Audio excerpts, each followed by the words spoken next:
মেট্ৰিকৰ পৰীক্ষাত ওচৰৰজনৰ আনচাৰ চাই লিখিব পাৰিবা আৰু তুমি পাছো কৰিব পাৰিবা, কিন্তু ভগৱানে তোমাৰ পেপাৰখন আৰু মোৰ পেপাৰখন একে কৰি দিয়া নাই জীৱনৰ।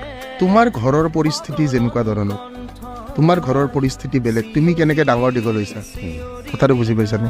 তোমাৰ মা দেউতাই তোমাক কেনেকৈ ডাঙৰ দীঘল কৰিছে, কিমান ষ্ট্ৰাগল কৰিছে, কি কৰিছে, তুমি দিনত কেইবেলা ভালকৈ ভাত খাব পাইছিলা। বাকী এক্সাম পাছ কৰাটো ইমান টান নহয়।